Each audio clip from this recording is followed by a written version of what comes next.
Today, we talk about sales and marketing alignment with LaVon Koerner. You know, a confession is probably in order. The first, I would say, at least 15 years, I recognized it as a problem. I tried to address the problem as a consultant and with the company that I was president of, and I failed miserably every time. And it was quite depressing to just take company after company and try to align them, and it never worked out. And you'd have a lot of talks internally with each of the companies, and it just wasn't working. And that's when I realized I had to change the whole approach to alignment. You cannot align sales to marketing, or you cannot align marketing to sales. It cannot simply be done.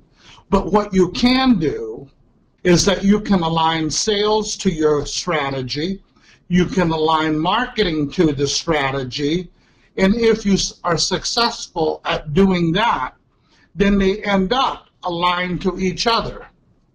How do you link your strategy to marketing? Every revenue stream has to be anchored with a go-to-market strategy.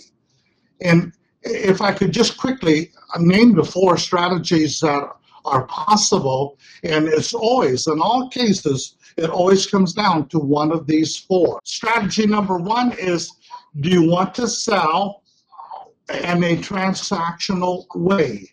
And by the way, there's nothing wrong with that, but you need to understand that if you're going to sell in a transactional way, it's going to be very price sensitive, so you are eroding your margins.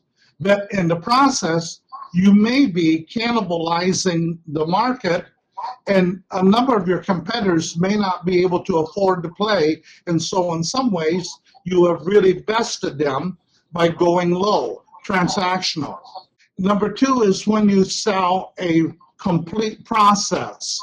Well, that's the solution go-to-market strategy, and that's been popular for a number of years. And then number 3 is to become a more business consultant approach, which we would simply call a business advisor. And it's more sophisticated, it's sold at a higher level within the customer's account, and it all centers around not what you sell or what you deliver, but it all centers around, and this is really important, a business improvement value proposition.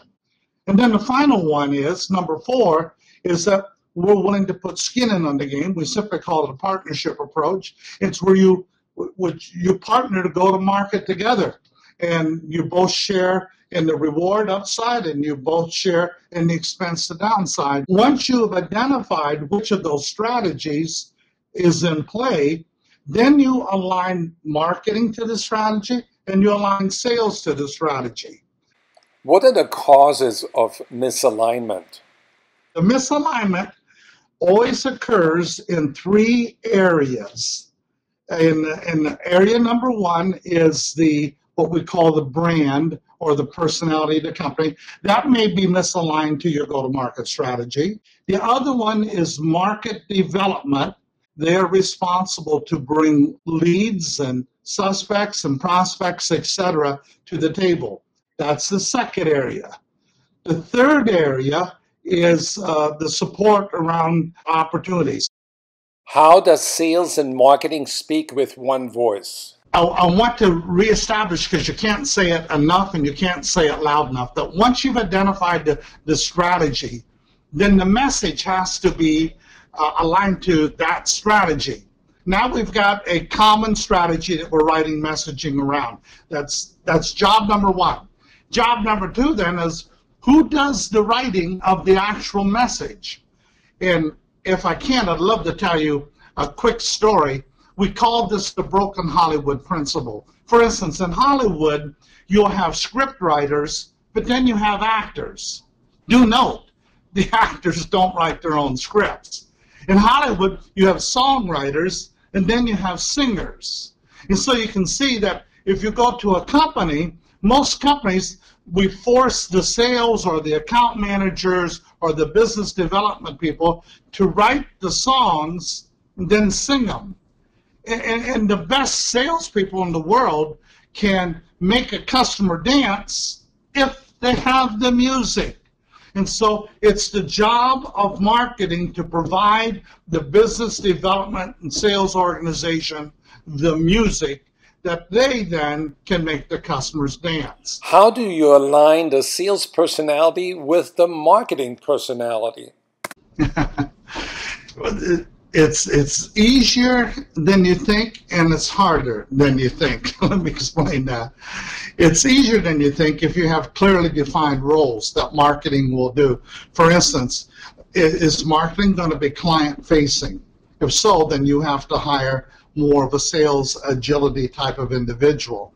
If marketing is going to have people within their department that will set up appointments for sales, and like in some of our clients, we actually have marketing do all the top of the revenue funnel or pipeline, set up the appointments, and then sales comes in and does the actual sales legwork. So you have to get clarity around the roles, the limits, the ends, the beginnings, the client-facing, non-client-facing.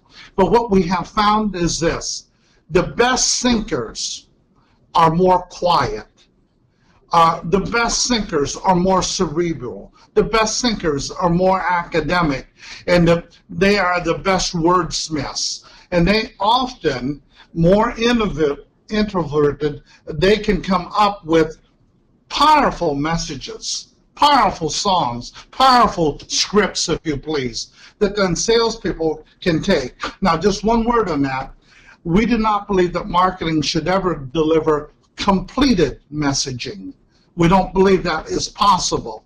We believe that the messaging coming out of marketing should be in the neighborhood of 50 to 70% complete. Then sales has the responsibility to put the final customization, the personalization, the specific things with a particular client that they're working with. But if you wait for the salesperson to build it from ground up, good luck with that. That just simply doesn't happen very often.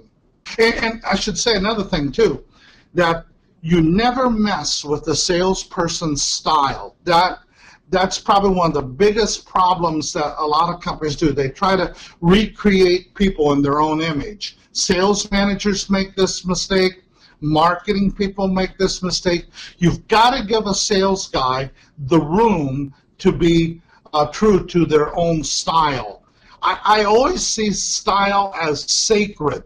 Don't mess with a person's style. Give them messaging, give them framework, give them process, but let them be who they are. You cannot win a war with an army of parrots. That's true. Okay.